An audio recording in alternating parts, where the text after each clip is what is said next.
Israel की सेना ने लेबनान में हिजबुल्लाह के लॉन्चिंग पैड पर हमला कर हिजबुल्लाह के ठिकाने को तबाह करने का दावा किया है। बताया गया कि आईडीएफ ने यह हमला लेबनान के माउंट डोल इलाके में किया।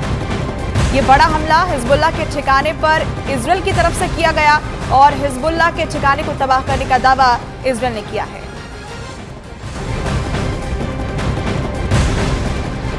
इजरायल और हिजबुल्लाह के बीच जंग तेज है। हिजबुल्लाह पर इजरायल ने हमला किया है। खबर है कि इजरायल के हमले में हिजबुल्लाह और अमल मूवमेंट के 2 लड़ाके मारे गए हैं। हिजबुल्लाह ने दावा किया कि हिजबुल्लाह का अब्बास नजी और अमल मूवमेंट का अल हज दाऊद, ये 2 लड़ाके मारे गए हैं। हिजबुल्लाह के अलावा अमल मूवमेंट नाम का विद्रोही संगठन भी इजरायल के खिलाफ जंग लड़ रहा है और अब तक हिजबुल्लाह के 63 लड़ाके मारे जा चुके हैं।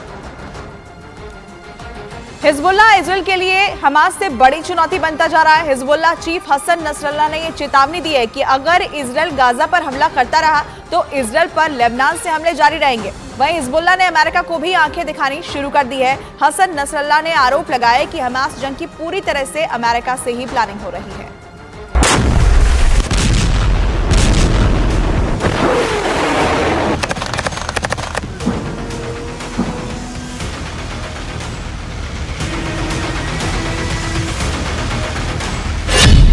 हिजबुल्लाह का नया वॉर प्लान।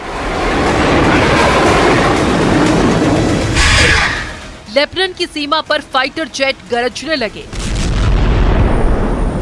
लेबनान की सीमा के पास रॉकेट से हमला दिखा। दावा किया गया कि लेबनान के रॉकेट के हमलों के जवाब में इजरायल ने हिजबुल्लाह के कई ठिकानों को तबाह कर दिया। मतलब हिजबुल्लाह और इजरायल की सेना के बीच ये जंग एक लेवल और ऊपर पहुंच गई है।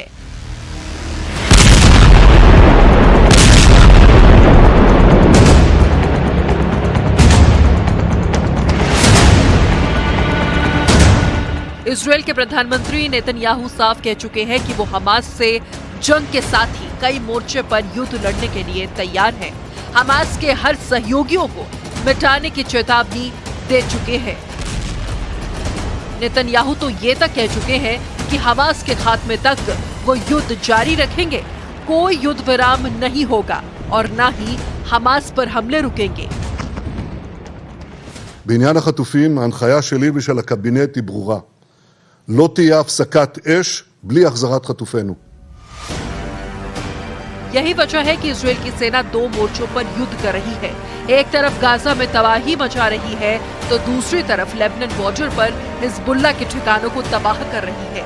लेकिन युद्ध की सिर्फ एक तस्वीर है, क्योंकि हिजबुल्लाह प्रमुख हसन नसरल्लाह इजरायल को वो खतरनाक चेतावनी दे चुके हैं। हिजबुल्लाह चीफ ने क्या कहा है ये भी आपको बताएंगे, लेकिन जिस तेवर के साथ हसन नसरल्लाह ने इजरायल के साथ अमेरिका को आंखें दिखाई हैं, वो इजरायल के लिए हमास से भी बड़ी चुनौती बन गया है। इजरायल का नया संकट बना हिजबुल्लाह। अभी तक हिजबुल्लाह इजरायल के सैन्य ठिकानों को टारगेट कर रहा है और वो इन हमलों के लिए रूस में बने रॉकेट का इस्तेमाल कर रहा है। हालांकि इजरायल भी हिजबुल्लाह के हमलों का जवाब दे रहा है। दावा है कि इजरायल के हमलों में हिजबुल्लाह के 60 से ज्यादा लड़ाके मारे जा चुके हैं। इजरायल के सैन्य ठिकानों पर हिजबुल्लाह के लड़ाके इस कदर हमला कर रहे हैं कि जवाबी कार्रवाई में इजरायल को अपने फाइटर जेट्स का इस्तेमाल करना पड़ रहा है।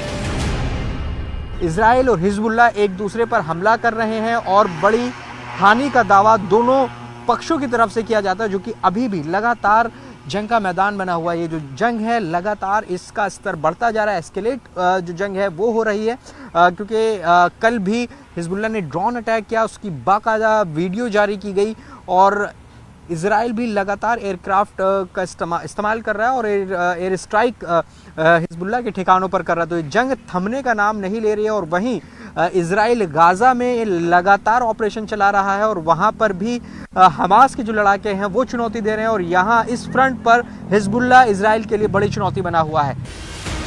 लेकिन हिजबुल्लाह चीफ हसन नसरल्लाह अपने दूसरे संबोधन में इजराइल को साफ चेतावनी दे चुके हैं।